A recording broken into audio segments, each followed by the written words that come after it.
با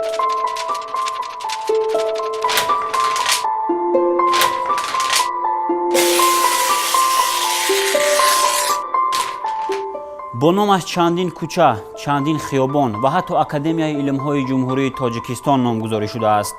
سخن درباره قهرمان ملت، ارباب سیاسی و دولتی باباجان غفورов می‌رود. ما امروز به زادگاه فرزند فرزانه ملت آمدیم.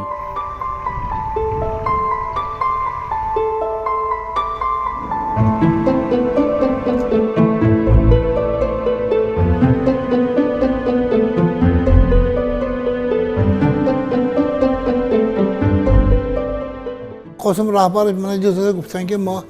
خانه موزه کسادی من به یاری شما در کار. من گفتم که منم میبخشید خانه موزه من به شما خودم کده دیدی شما خوش نکرده آورده کلیسه میسپرم. با جان غفور آدمی کره زمین و موزه شود درستتر شود. موزه شود از روی استاندارد جهان لااقل ریسپوبلیکایی شود. و آدم خنده کردن گفتن که شما با یگان چیز هست می. من گفتم یگان نقلیات چیز گفتم من حاضر یگان چی میبیارد. 50 سال درباره باباجان غفور چی بوده که شما همش چیزی متریاله ارشیو نماندگی ارشیو مسکو ارشیو خودم و ارشیو ازبکستان همه چیز درباره معلومات بسیار بود. من یک دو کارت باشه بردم و گفتن که اوه آدمش یافتیم این چیز موادهای چسبان اهم پالت و پتالوگ میچسبد شما اهمیتش نبوده که موزه شما دیرکسیون خودتون میسازید. انا ما 26 آگوست 96 سال اما موزه به دیرکسیون شدیم تا حاضر کار کسادیم.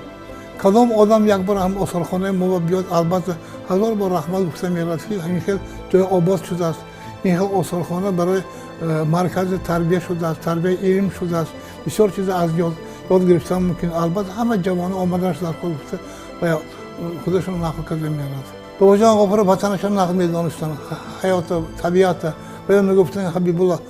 کتاب نگاه کن تاجیکستان کجالانده یک وقت رو نزدیک می انا فلوریدا انا و کالیفرنیا نزدیک انا میشه کجا به چیز میوه‌دار باشه البته موبا میشد همین به طبیعت یک سال کردن در کار و طبیعت ما جنت زمین میگه.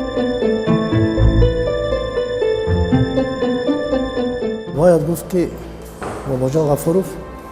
یکی از آن شخصیت‌های بودند که برای پیشرفت هم صناعت، هم خواجگی قشلاق، هم علم و فرهنگ خیلی خدمت بزرگ کردند. یکی از خصلت‌های مهم باباجان غفورov این بود که بی‌واسطه به تاریخ ملت ما اهمیت زیاد می‌دادند. چون که خودشناسی ملی را غفورov در پایه علمی می‌خواستند که قرار دهند. سال 1999 در هندوستان جشن 90 سالگی باباجان غفور قید کرده شد. خوشبختانه از تاجیکستان ما 3 نفر رفتیم. پرزیدنت اکادمی علوم تاجیکستان اون وقت اولمر میرسیدوف، اکادمی اهرام مختار و بنده. بیرون در همونجا در بنای پارلمانت هندوستان 90 سالگی شد و سروزیر هندوستان جناب واجپای اشتراک کردند و یک سخن خیلی بالا گفتن که پادشاهان را در وطنش میشناسند اما عالمان زبردست اهل علم و ادب را در تمام دنیا میشناسند. چقدر که امروز ما غفور را همچون فرزند خود هندوستان ما قدر رساندیم. بنابراین در سیمای غفور نه اینکه فرزند خلق تاجیک بلکه با اثرهایی که درباره هندوستان بارها و چندین کادرهای هندوستان رو تیار کردن ما فرزند خود حساب میکنیم. این کار همین کدام وقتی که به خارج روان در سر تاقی همین تاجیکی بود. یعنی اونقدر همین سیمای تاجیکانی خود رو نشان بدادن. حتما بدانید همین یک لحظه همین دیویندر کاوش شاگرد غفور موی پیشوار گرفتن یک لحظه گفتن که بار غفور آمدن به من پیشکی گفتن که دیویندر تو باید برآمد من پیشوار میگیری ترجمه میشی در چند روزی که بیستم. بعد غفور میآیند دیویندر کاوش غفور رو گرفته. بعد سفیر ما در هندوستان اون وقت اتفاق سوویتی سال 74 بود میگویند که همین سفیر ما جابجا میکنن مرسی بود و میگویند که غفور همین شود یک چی میخواهید میگه سفیر در هندوستان شود یک اندرا گاندی مرا اگر قبول میکرد بعضی مسئله ها سربازی هندوستان با ایندرگان و سفیر این گپی کاوشک دوینده میگه ایندرگان شاید نداواش بابا جان گفته چون باید میره دیدی گفتم نه تلفن میکنی حاضر دوینده قبولگاه ایندرگاندی پگاه آیا وقت قبول میکنه این تا دو سیره بعد همون زمان دوینده کاوشک تلفن میکنه قبولگاه ایندرگاندی چون ایندرگاندی میخیر کارتیبش میگه که میخیر غفور بابا جان میخواهن که شما که یک قبول کرد آیا پگاه ساعتی نیستیریزی خوراک همراه خوردم اومده میتوانم من قبول میکنم شما در رو خوشنش میگه پگاه نباشه میرم دوینز اول جامدانی من کشت تاقی مراغی من نرد ایندرگاندی و با تاقی مراغی یعنی بابا جان غفور در گوشه که میرفتن در همون صحبت بعد ایندرگاندی میگه که چخیر من خوشبختی با فرزند بزرگ تاجیک شما در رشته دوستی هندوستان سر تاجیکستان همین کلام وارده یک خواهش دارم همین کتاب من در مسکو چاپ میشد چی میشد که کتاب من به شما پیشگفتار مینوشتید و سال 75 کتاب ایندرگاندی مصاحبه ها درباره دوستی اسیر رو چی میبرد و پیشگفتار میگه خوشبختم که کتاب اول من در اتفاق سیدی در زیر راهبری و در زیر تحریک اکادمیک عالم شناخته عالم بابا جان غفور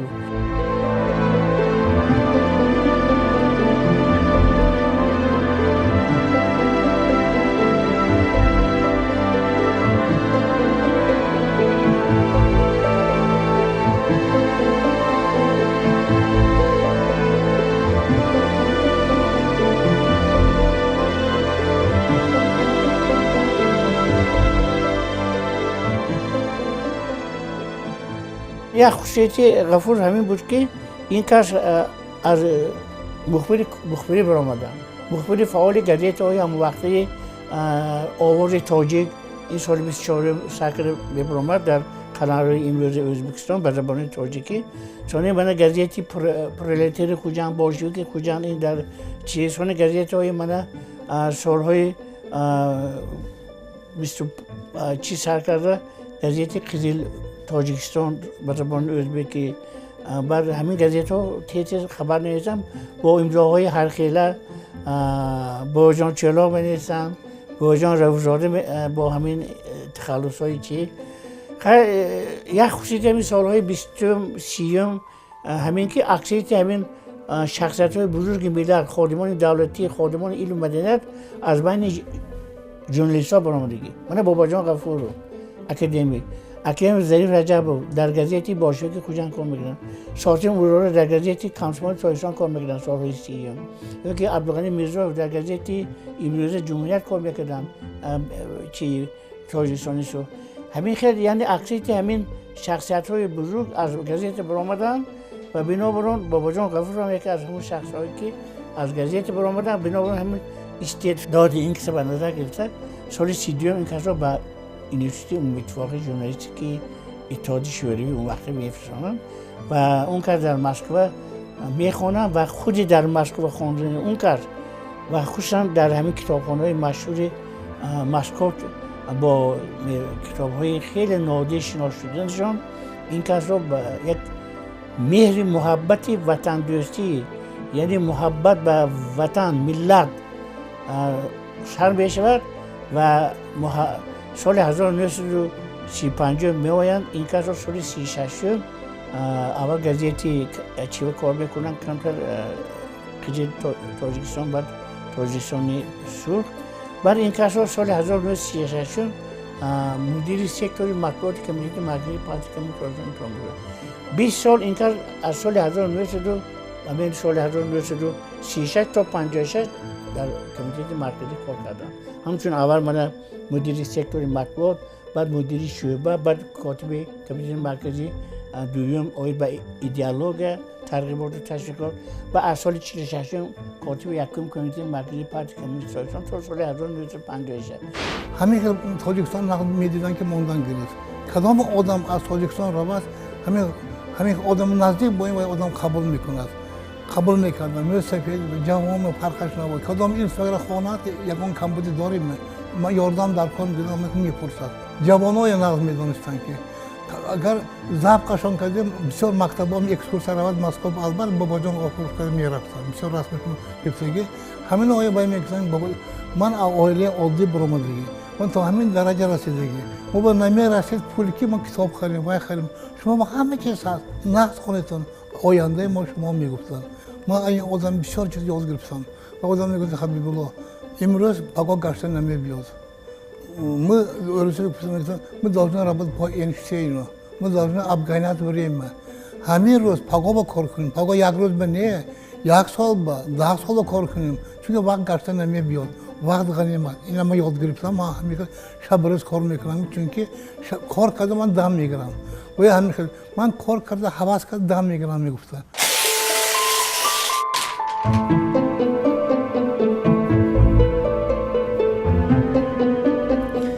این دفتر تأثیرات آثارخانه است. هر نفری که از آثارخانه باباجان غفورов دیدن میکند حتما بعد از دیدن و شنیدن ها تأثیرات خود را در این دفتر قید میکند و ما نیز از جمله آن کسانیم. انیقترش ما نیز تأثیرات خود را در این دفتر قید کردیم.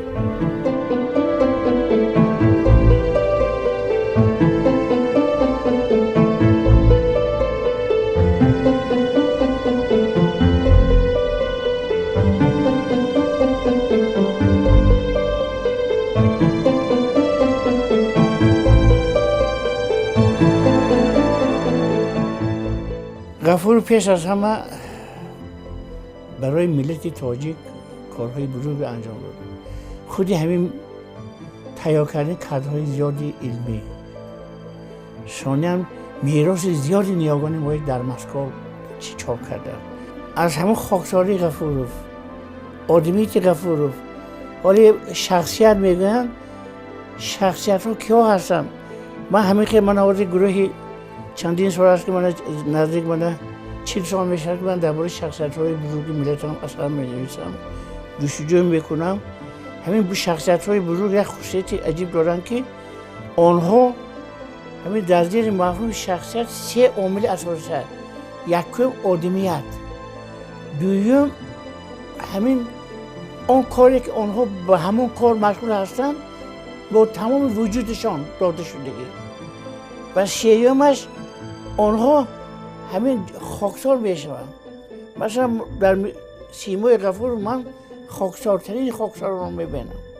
وقتی که با کس صحبت کنم که زمین به نگاه که صحبت میکردن همین خوشی پولبار گندم سرش خم همین غفور همین خیلی بودن خاکسار بودن.